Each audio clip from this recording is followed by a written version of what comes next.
John, tell me about your dad and what work he did. Well, my father was called to the ministry in the 1930s, and as soon as he was ordained and had done some work in a couple of parishes, he was desperate to go to North Australia. And there he was a chaplain to all of the Anglican missions, but his main love was Bible translation. Wow. Did he do that? What did he do in Bible translation? Yes, he translated into what we then called Nungabuyu, but they've now shortened to Wuboy. And he translated, I have it here. Oh, look at that. This is his original translation of Luke's Gospel. And that's all in hand, his own That's all his handwriting. own hand in here. I can read you, look at this. Anawulawur anambalaman analawuna Jesus Christ. The beginning of the good story of Jesus Christ. Na God, na Winjajun, the Son of God. And he worked with local people. He worked obviously. with local people on that during the war years. That's why this is on Red Cross paper that they sent out to the troops. And after Dad had finished and left, he left for various reasons in the end, and although he loved the work, and the mission was not so interested. There was that days when missions thought it was all to be an English-speaking future and, and all that kind of thing. And translation didn't happen for a long time. But the local people, these two women, their children and their granddaughters, their grandchildren, continued to work on this. They wrote 1,000 handwritten pages. That's all their work. This is their work. Handwritten pages. It took them 50 years. 50 years? It took them 50 years to complete the whole New Testament and parts of the Old, and there it is. And there it is, look at that. Yeah. My goodness. And this is 50 years of work. Yeah, 50 years of work by voluntary, the ladies of Numbawa. Wow. What do you feel when you see this? Well, it made me weep. When I went to the dedication of that in Numbawa, about 10 years ago, they had T-shirts printed, and across them was Anambalaman Analawur, the first words of my father's translation. That must have been so the beginning moving. of the good story. Wow. Well, how did that influence you and what you went on to do, John? Well, I suppose I never thought of it being an influence, but I realised that it was, that the idea that the gospel be in someone else's language and not in your own was just natural to me. Why would people not want it in their own language? Yeah. And so, yes, it certainly influenced me. One of the heritages that you picked up from your dad and his work was your own commitment to the Indigenous people of Australia. Yes, well, I certainly drifted back to the Northern Territory and to Indigenous people, and it was wonderful to go back to Grid Island as principal of the school and be welcomed there as someone who belonged, because I had a name and a clan and everything else that they'd given me as a baby. And I grew to know and love Aboriginal people throughout my whole life. And I got involved with Bible translation. I mean, I was able to do it freely because I was being paid by the government in other roles. So I got into Bible translation committees. I, assisted Bible translators in all sorts of ways. And eventually I became Director of Bible Translation in the Bible Society. So tell us about translation of the Bible into Indigenous languages and how it was published. Well, the translation of the Bible into Indigenous languages began with the very first people who were formally appointed as missionaries.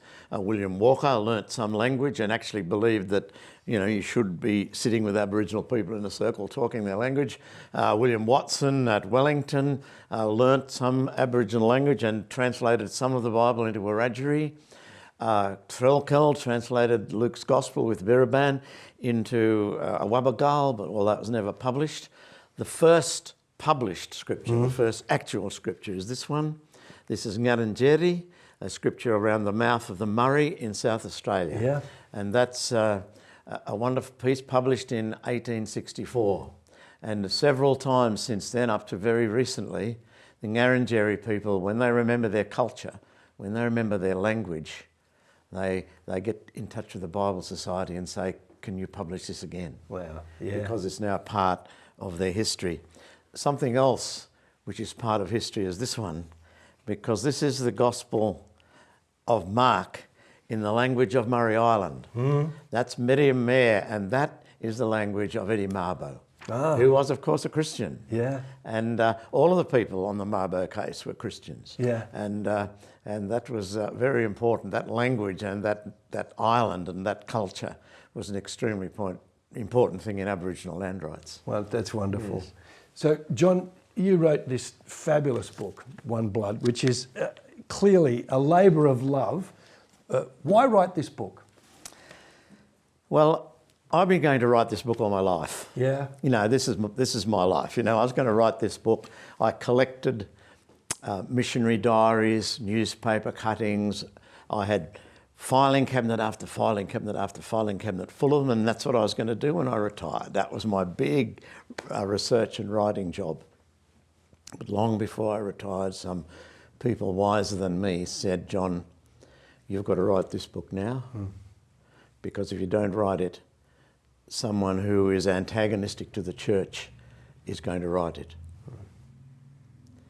Now, it's not that this is a warts and all book. Yeah. It's with love to the church, but it says this is where the church went wrong, and this is where the church went right. You know, it's a cutting book in that way. Yeah. For those who haven't read the book or don't know about it, what is the content of One Blood? The content of One Blood is the story of the interaction between Christianity and Aboriginal people from 1788 until the book was written in the 1990s. That's a fantastic work. And look, interestingly, it's not just one story in the sense that it wasn't like something started and nothing changed over those years. They're real periods of different shifts and changes. Let's go back to the beginning.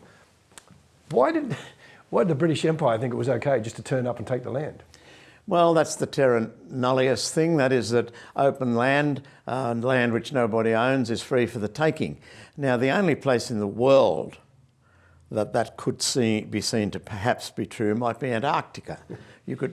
Nobody claims it. You could claim a bit. But when it came to Australia, well, they had to twist the rules. Now, Terra Nullius says this is an empty land and anyone can take it. So how do they know it's an empty land?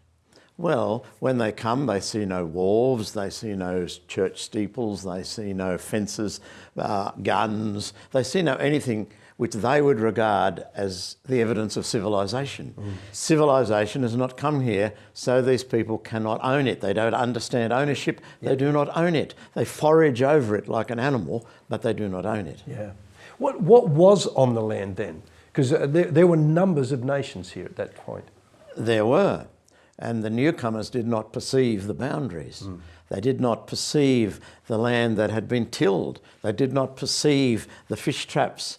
They did not perceive, you'll see this in my book on Macquarie, they did not perceive that the harbour had 100 names for every rock and cranny and little part of the Sydney harbour, because it was a known and loved and looked after Aboriginal place. They perceived none of that. They looked for European structure. Yeah, and that then created, terrible tension, didn't it? Well, it did indeed. They didn't think that Aboriginal people cared about where they were. They could just force them back and they could just kill kangaroos in some other place.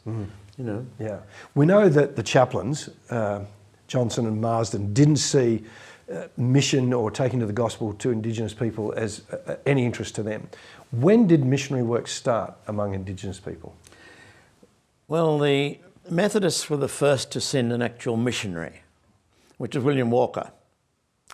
And he actually baptised the first Aboriginal Christian, the son of Bennelong, the famous Bennelong. He baptised him and he named him Thomas Bennelong, and he went and preached the gospel. This is the interesting thing. As soon as he was baptised, he went out preaching the gospel. Sadly, he died within a few months, but that was William Walker. And soon after him, more missionaries began to be sent out. CMS sent missionaries who went out to Wellington, and then there was Threlkeld, who was sent to the Lake Macquarie area, and so on. So in the 1830s, 1840s, you start to get people who are sent as missionaries. One can perhaps forgive the Johnsons you know, and the Marstons, because they were busy people anyway. They had other work, but Yeah. and they were not told that was their job. Yeah. How influential were these missionaries? I think they were very influential in the places where they were. And they battled extreme odds. The missionaries out at Bathurst and Wellington had to deal with the death, not just from massacre, but the death from diseases. Aboriginal people dying of European diseases in huge numbers, and most of their work ended up being caring for the ill. Yeah. And actually, they got respected for that. You know, the missionaries actually cared, and if someone was sick, you could go to the missionary.